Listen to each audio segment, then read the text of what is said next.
welcome back to Healmoreroses podcast.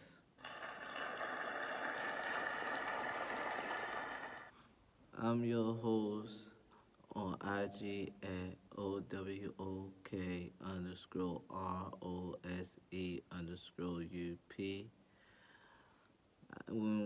The agenda for today is anger.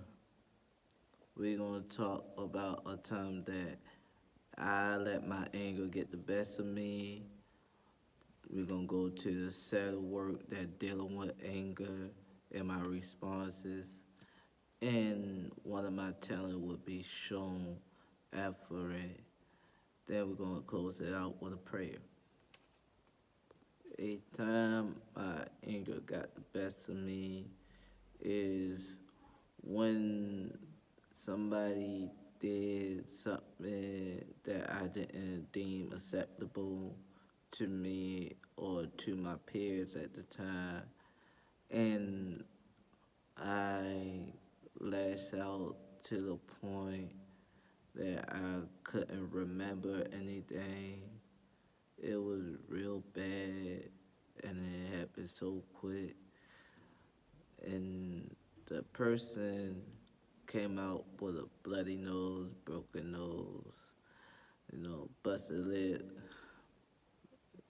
and after I calmed down a little bit and looked at the person's face that I assaulted, it really like make me see how much I let my anger control me and how I'm not good in altercation or de-escalating problems.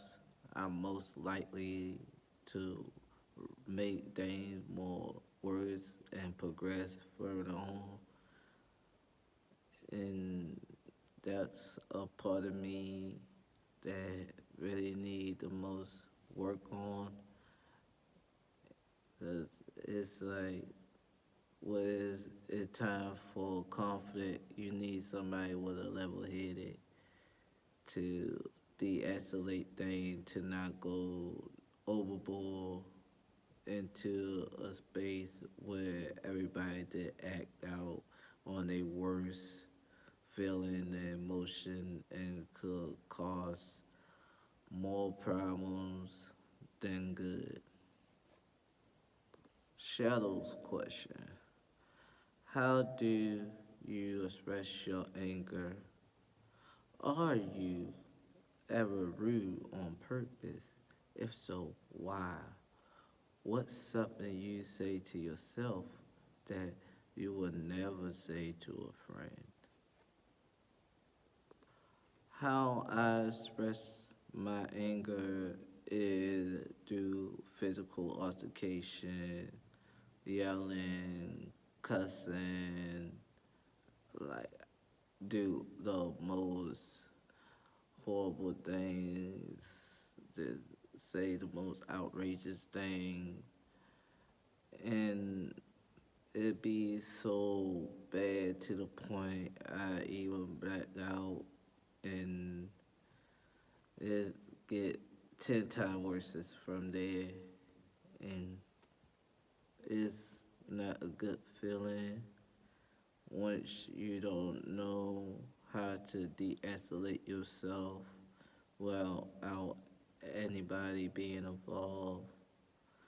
So it's not really good to really all the way act out that much to the point you black out.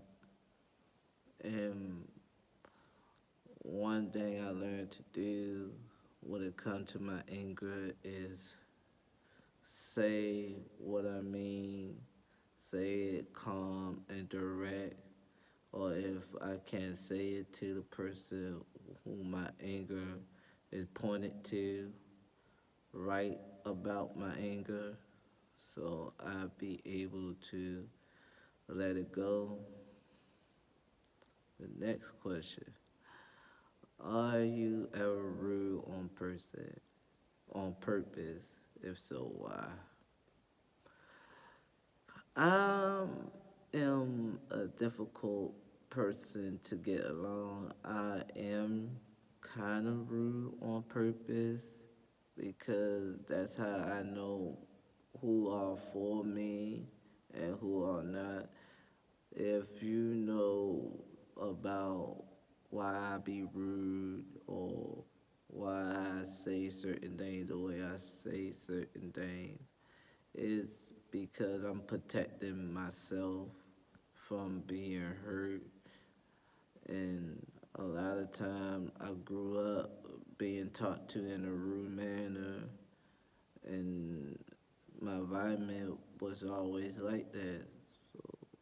I guess I kind of am rude on purpose. Next question.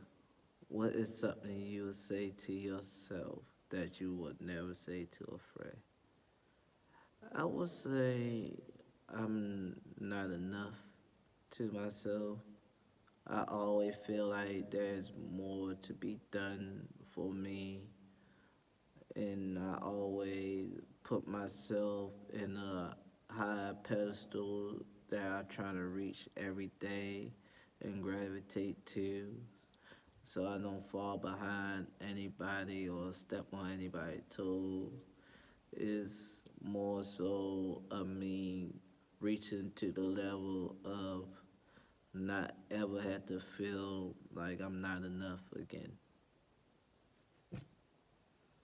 The course to something that I recently be working on. It called Will You Live For You.